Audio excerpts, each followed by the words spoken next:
Hope everyone's well. Normal circumstances, I would have loved to be there with you, but it is what it is. I will make the best of this.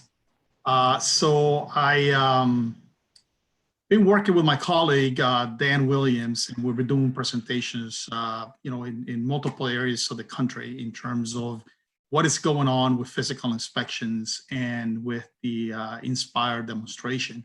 So first, let me start by saying thank you. Thanks to Missouri and NARA for allowing us the opportunity to speak to you today. Hopefully we'll make this interactive. I have the ability to have a conversation. What I'm going to talk to you about is the work that we've done leading to where we are today in terms of physical inspections. We'll talk a little bit about some of the issues related with the CARES Act financial reporting. Not a lot, because it's a very technical subject, and we've done a couple of presentations on that already, but just at a very high level, so you know where we are on that. Then I'm going to turn it over to my colleague Dan Williams, who will give you an update on where we are in terms of the Inspire demonstration. So next slide, please. So this was this took a little bit of time for us to talk about returning to operations in terms of the inspections. There's been a lot of concern that's been voiced by the industry, the tenant groups, multifamily groups, PHA groups. FADA, NARA, CLAFA have been very vocal in terms of the concerns with REAC restarting inspections. But I just wanted to try to put minds at ease that for us, our highest priority that was guiding the resumption of inspections was our ability to do so safely. We care deeply about the people that we serve. We care deeply about our contracting partners, our staff, our PHAs, and everybody that's involved in the inspection process. So part of our thinking in terms of the restart of inspections was making sure that we have proper deference and proper flexibility in terms of what we do when we actually start going on site and under what circumstances we will go on site.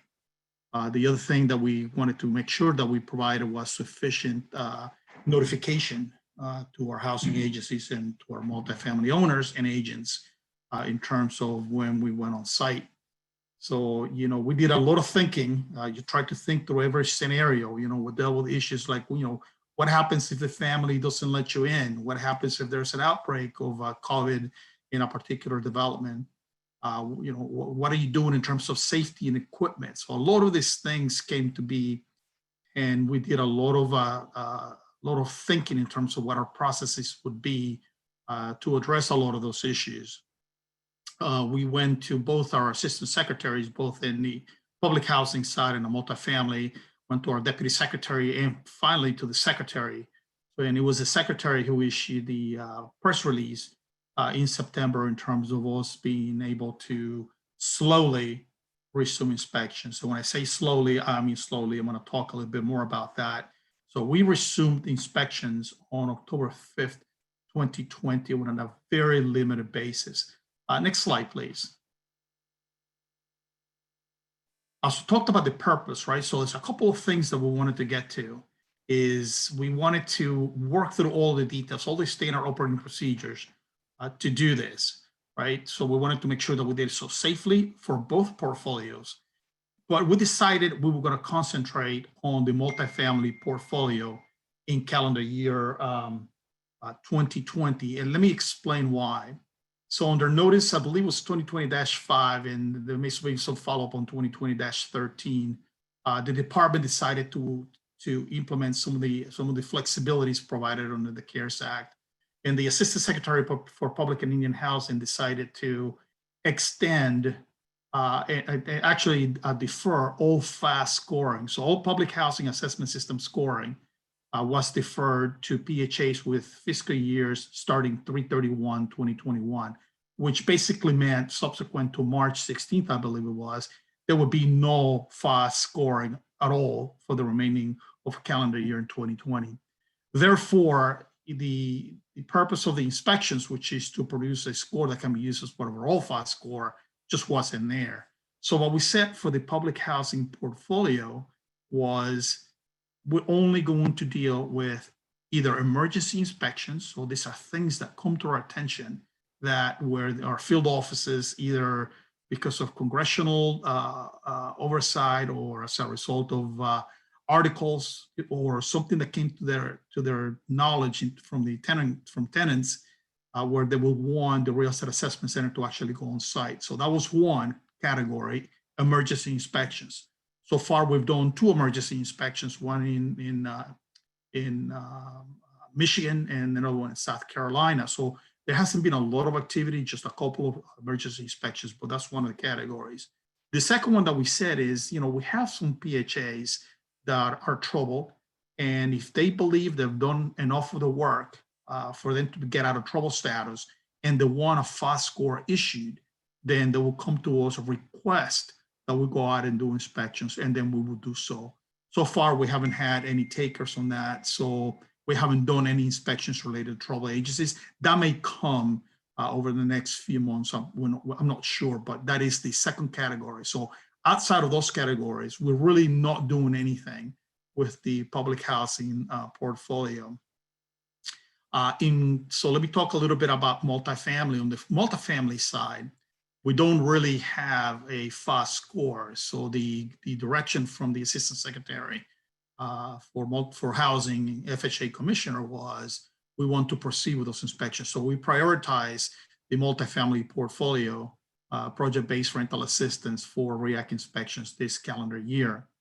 The other thing that we did in terms of the targeting is we established a process to prioritize the inspections we would do. So even within that portfolio, we will look, for example, in terms of the top priority being those properties that score below a certain threshold. And also those properties we haven't looked at in several years due to the 3-2-1 rule, or anything else that came to our attention that needed to prioritize by the program office, right? And what was important to us as well is to demonstrate, right, that it was safe for us to do those inspections and be responsible and take into account concerns from families and stakeholders. We expected as an outcome, obviously, was to try to start working on reducing the backlog of physical inspections. This has been a challenge this calendar year because as we started, when we looked at the data based on or what the Assistant Secretary wanted to see, they wanted to make sure that we provided at least 45 days notification to industry before we came on site. And then, of course, our regular 14-day notification in terms of which property we're going to visit, so that those PHAs or multifamily owners will know we're coming, will provide the adequate notification to families, et cetera. In order to do that, we started looking at CDC data to see where it would be safe. And based on the data, we didn't have a whole lot of properties this calendar year to go visit that met those requirements. The requirements being those areas by CDC guidance would have been green for the past 6 weeks. So if that was the case and the properties were in a priority category and we had inspectors in that area, then we'll go do those inspections. So for this calendar year, we're looking at under 100 inspections between October 5th when we started and then the end of the calendar year. Also taking into account that in December we don't inspect between the 15th and the end of the year because that's Christmas and New Year holiday, and we don't expect the week of Thanksgiving either. So that was a further refinement in terms of how many properties we could actually go and inspect. So we did start looking at high-risk properties. On the voucher side, we started looking at doing remote video inspections. We haven't quite gotten there yet on the project-based rental assistance or public housing, but we have implemented and identified all the strategies to make sure that the inspections were done safely. I personally was at an inspection last week in South Carolina, and I saw my staff doing the inspections, wearing the proper equipment, masks, the gloves, and things that need to be done to be able to be safe. And it seemed to work. We've learned, I rather learn from 100 inspections, rather than thousands of inspections. So I think it was good for us to basically learn what we didn't know as part of this restart process. So as we start scaling up next fiscal year, that we start we kind of have a better feel for what works and what does not work. Now, I will tell you that starting in January, we're looking at, potentially, and it's still in the discussion stages, is we're looking at that 331 FAS scoring, and whether that makes sense, or whether we should be looking at, some other additional dates. So more to come on that. I can't get into that because it's subject to proper notification. But I can tell you that for the multifamily portfolio, we're going to be looking at a different guidance that we're getting from CDC related to what they're providing to schools for reopening schools. It's a little bit different from what we've done to date, which is basically 6 weeks of green. So that will give us the ability to do to scale up in terms of the number of inspections that we're going to do next calendar year. My anticipation is we will continue to concentrate on the multifamily portfolio, and that the public housing portfolio would come at a later date. Regardless of which portfolio, we are not inspecting any elderly or disabled designated properties on the public housing side. On the multifamily side, any 202s or 811s, we're not doing any of those either. Next slide, please. All right. So, this is the safety case that we looked at. Notice that now we're not all green. Last time I did some presentations to the industry, some of these were greens in 1, 2, and 3. Some of them were yellow, some of them were red, which means we had not started. So we have developed the plan and the SOPs. We've identified those state and localities where inspections can begin. And you can actually go on our website. We have the map of the United States based on CDC data in terms of what can be inspected. And down below that US map is a map by county. We're doing this by county. And then we've implemented all the contract changes with our contract inspectors. HUD leadership has approved the restart of inspections. Our secretary has sent out the press release. I've sent out a memo to all your housing agencies. You should have received that, in the September timeframe. For those properties that have been inspected, we are providing the 14-day notice prior to actually being on site, and we are revalidating. So basically, all of these control gates we have met. We're ready to go prior to our inspections on October 5th. Next slide, please. So these are the three things. These are the three key components for us to do the inspections, right? It's got to be a priority. The property has to be a priority, right? And we've defined that already in terms of what constitutes a priority. Number 2 is the property availability. That's strictly CDC data. So that's strictly data in terms of where is it safe for us to go. So even if it's a priority property, unless it's an emergency property, which is different, but if it's not an emergency property, if it's just priority, if the property is not available because it hasn't been green for the past 6 weeks, we just will not go there. And the last thing that we look at is inspector availability in that area, whether it's a contract inspector or if it's a REAC inspector. When those three things are met, then that's when we proceed with the inspections. Next slide, please. This is just to give you some flavor in terms of, this is strictly on item number 1, which is the prioritization of properties, right? So if you look at prioritization, we first look at multifamily. It's about 129 or so properties that receive a score of less than 80, right? And that excludes elderly and disabled, which is a huge part of our portfolio. So if you take out the 202s and the 811s, we got about 129 properties that are high priority with a score less than 80. When you start to look at all the other properties, regardless of score, still excluding the elderly and disabled, we're looking at about 7,364 properties.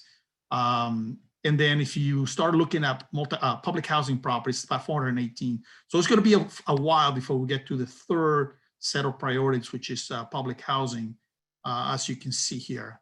That's on number 1. On the availability of the properties, that's the coloring, so that's all depending on CDC data.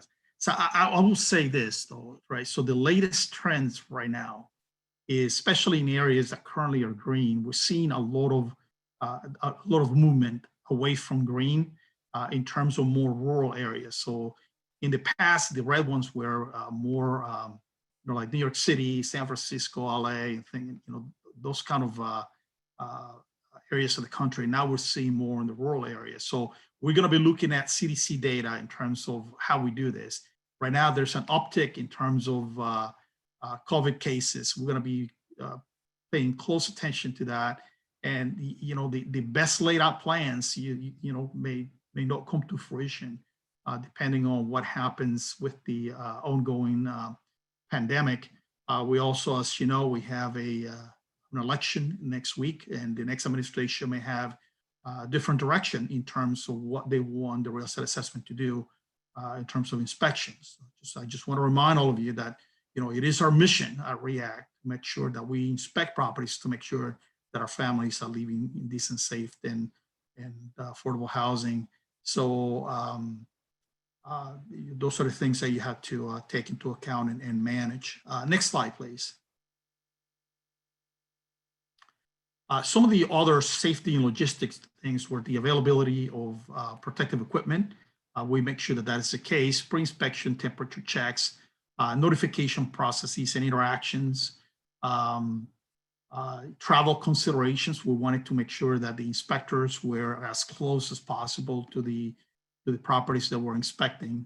Any second flare-ups, as we're seeing today, we'll see how it goes.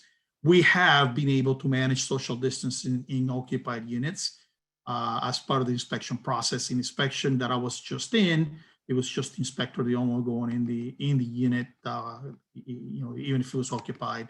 Common areas we did with the PHA representative and the inspector and myself, but for the most part, for the occupied units, those were only the inspector wearing proper equipment, obviously. And then right now we have a requirement of testing every 30 days, testing for our inspectors.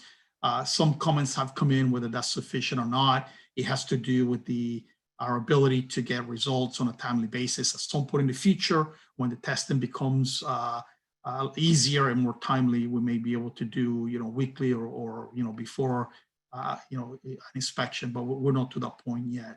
But what we're doing right now seems to be working. Next slide, please. So we are requiring our inspectors to wear the equipment while they're doing inspection, both outside of the unit and inside units. We expect our PHAs and our RE agents to let us know if there are any local restrictions that we're not aware of, or that there's any issues with a particular property. And we have terminated some inspections, or actually not conducted some inspections if the requirements have changed. So if we get CDC data in terms of being green, we have canceled some inspections, and we'll continue to do so to make sure that we're doing inspections, where it's safe for us to do so. Next slide, please. So now we're going to get a little bit into the CARES Act reporting and period of availability. So on the operating fund, there's been an extension, right, of the period of availability of CARES Act for the operating fund through December 31, 2021. So this was notice 2020-24. I encourage you to take a look at that notice. We issued that in October. Similar to the HCV and mainstream funds, those will also be, the period of availability has been extended to December 31, 2021, as it has for the mod rehab program. We call it project-based rental assistance, but it's really the mod rehab program. That periods of availability has been extended to December 31, 2021 as well. Next slide. A little bit about COCC fees. So before, we had only talked about COCC fees for the public housing program in terms of what you can transfer from the housing choice voucher and mainstream vouchers over to the COCC based on the safe harbor rules. We have now, we did that for the public housing. Now we're doing that same thing for Section 8. both the housing choice voucher and mainstream programs. So now you have the ability to do, well, you had the ability before, we just hadn't told you that you did. So you have that ability now. So in terms of the 50% excess, you can only use CARES Act supplemental funding to go above and beyond the safe harbor. So we publish the safe harbors that you can use for the different programs, and the CARES Act notification allows you to go up to 150%, but that additional 50%, it has to be only with the CARES Act supplemental funding. The funds, the fact that you can go up to 150% doesn't mean you automatically can do it, right? The costs that you're incurring have to be reasonable. So the reasonableness hasn't changed, right? So we do expect you to have increased needs and increased costs as a result of the CARES Act. Just make sure that a 50% that you transfer is for reasonableness costs, right? And the best part here, this should be good news to you guys, is this stuff is retroactive to March 27, 2020. So you may do some reclasses at your existing accounting systems to retroactively apply those eligible costs to March 27, 2020. Next slide, please. This is a really, really important point. So the funds transferred to the COCC, they remain CARES Act funds. So after the CARES Act period of availability expires, so do these funds. So if you transfer them, make sure that you use them. You can't roll that into COCC reserves. Doesn't work that way, all right? Very, very important. So make sure that you're using those funds first before you use your regular COCC fees. Let's see. I think we already talked about the other waiver components. I think that's it for what I wanted to brief you on. Next slide, I think gets us into Inspire. Next slide, please. So I'm going to turn it over to my colleague, Dan Williams, who leads our strategy shop and also is the project manager for the Inspire demonstration. So Dan, take it away. Thank you, David. Thank you, everyone, for the opportunity to come and speak with you. I'm a big fan of Missouri. I went to school there, so always happy to talk with folks from that area. What I'm going to do is give you an update on Inspire. If you kind of aren't familiar with what the program is trying to do, we have some resources on the website, or feel free to ask questions at the end, and we can go over some more of the basics. But really what we're going to do is sort of talk through kind of where we are, how we've sort of transitioned operations a little bit as we all respond to COVID, moving to more virtual work and really focusing on the development of the Inspire standards.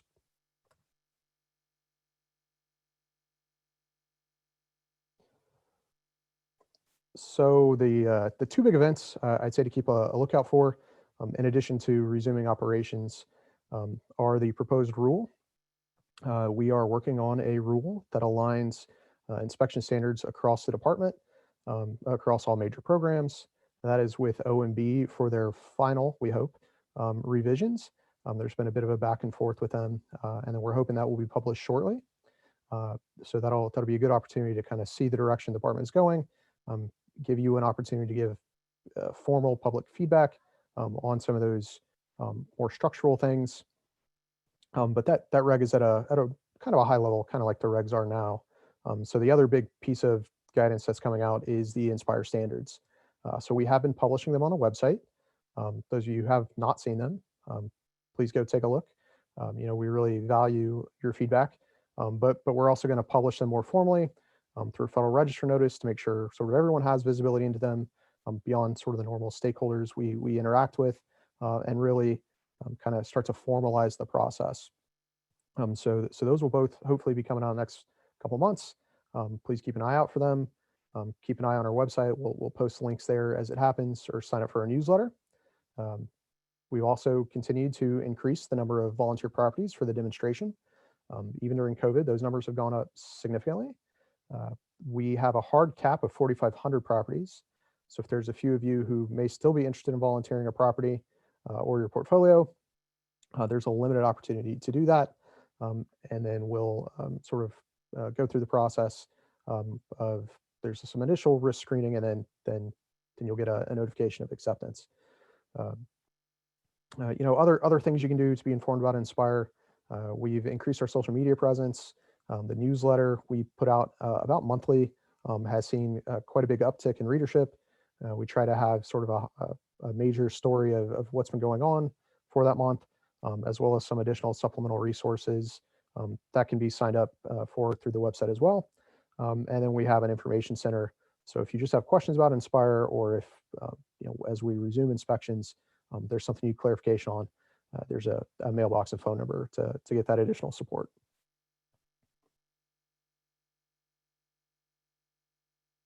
Slides aren't going. There we go. I'm not going to read sort of all these things, but we really want to make sure we're staying engaged. I think we've all sort of been figuring out best ways to adapt as COVID has limited our ability to do in-person interactions. Events like this, which would normally be done on site, now we're trying to do them via Zoom or WebEx or some other event. So we're trying to stay in touch. We're trying to be transparent. If there's other things we can do, sort of beyond what we have been, please let us know. We're open to new ideas on how we make sure we keep you all in the loop on where Inspire is going. Another plug would be, take a look at some of the webinars and webcasts. Over the past few months, we've done a couple, but over the next year through 21, that's something we're going to accelerate. We've gotten some good feedback on those, both those that are sort of at a broad overview, as well as those on more specific topics. So if there's something you'd like to see, please reach out. If there's deeper dives on particular subjects, that's something we can coordinate as well. And I think, as we do them for different audiences, that might be something you're interested in as well. So we had one with our resident stakeholders, for example. It might be interesting to see their viewpoint, see the types of questions they were asking. And we're trying to sort of weigh all those interests as we develop and continue to refine what Inspire is going to be. And the last big plug would be sign up for the workshops. So over the past year, we have done several. They've been attended by about 800 people. Feedback is generally positive, but I'll say from HUD's perspective, we found them incredibly helpful. We don't know what we don't know, and hearing from you as practitioners, as people working on managing properties, public housing assets, dealing with residents, that insight is tremendously valuable. It really has helped to shape the different versions of the standards, and that's something we want to continue into 21. The first few workshops were limited invitation, but we plan to expand that out. So if you do have an interest in attending a workshop, shoot us an email. The email link will be at the end of the presentation, and we'll see what we can do about getting you into a session. A few more statistics. Like I said, most of them focus on the standards, and we hope that people are being candid with us when they say that the approach seems to make sense. Again, we're trying to be transparent. We're trying to be iterative. We're trying to do updates to make sure we are being responsive to that feedback.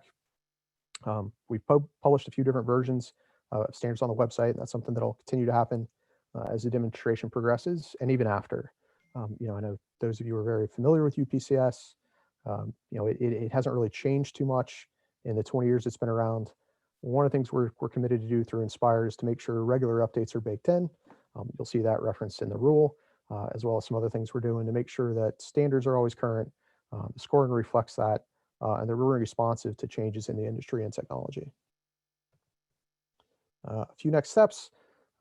Similar to past operations overall, we are working on a plan to resume inspections.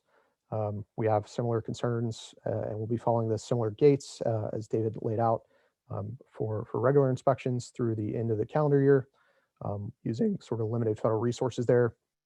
One advantage we are pursuing through the demonstration authority, which gives us quite a bit more flexibility, is this remote video inspection idea. So this is where we use something like Zoom, Teams, or Skype, FaceTime to sort of be there virtually while an inspection is occurring. So we're actually looking for volunteers. I think that's my next slide. Who have already resumed their maintenance activities. If you're already going into common areas, you're already walking the exterior, maybe even entering units, and are willing to do some virtual testing with us, please shoot us a note. There's the email link below, inspire@hud.gov. We'd be really interested in testing the standards with you. Again, we're not asking you to do anything sort of above and beyond. So if you're not currently going into or planning to enter units, please don't do that just on our behalf. But if it's an activity that's already happening and you're part of the demonstration, we think this is a good opportunity both to help you understand how virtual technology could apply to some of the things you're doing.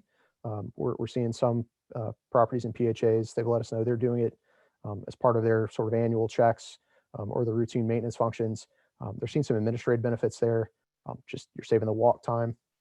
It helps them prioritize, follow up. So we think there's some value beyond, just the current health concerns that we're all facing as a nation. So if that's something you're interested in, again, please reach out. I think that's one opportunity to be very directly engaged and give us that direct feedback. Some of the early sessions pre-COVID really are very collaborative. And I think, if any of you were part of that or have colleagues who were, kind of really wasn't what they were expecting. So we'll send a FED out, virtually or in person. We'll talk through these standards, right? Does this deficiency make sense? How would you handle it in your maintenance plan? Is the time of repair reasonable? Are there things we could do differently in the approach to it? It's more of a collaborative conversation as we seek to validate that really that foundational set of standards makes sense. There are a lot of opportunities to continue to participate, and we hope you'll take advantage of those. And if you want some more information on the demonstration itself and some of the benefits, here's the link to the website. If we haven't already, we'll make sure these slides get shared so you have all the information, all the links. And then here's some more: how to get to the website, how to sign up for the newsletter, and how to give us feedback. So with that, I think we will open it up to questions. Let me pull the chat open. So there's one question in the chat related to high performers. So let me kind of address that. So when we talk about priorities, that's mostly on the multifamily portfolio. When we start redoing inspections, we are going to look at some of the priority properties in the public housing portfolio in a similar way. Those that got a score below a certain threshold, and those that we haven't seen in a while. But it's mostly driven by your fiscal year end. So just for the sake of argument, let's just say it's the 630 PHAs. On or about early part of July, we'll start doing the inspections for those PHAs. And it'll be based on the number, we're still going to apply the 3-to-1 rule, but we'll be looking at those right there. So whether you're a high performer or not a high performer, it's really not relevant. Now, it is to the extent that we won't inspect properties that, got a score greater than 90. Let's say you got an inspection last year, you got greater than 90. We're not going to inspect those. The 3-to-1 applies, so you're just going to carry over that score. But in terms of just being a high performer, we're going to follow our normal process for the issuance of those scores. I hope that answers that question.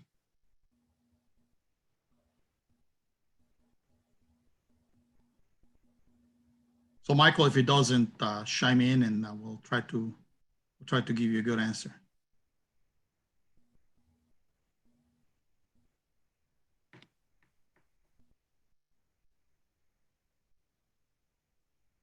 So folks, we didn't practice any singing or dancing prior to the presentation. We're hoping that this will be an interactive session. So we have plenty of time in case you do have any questions related to restart of operations or Inspire.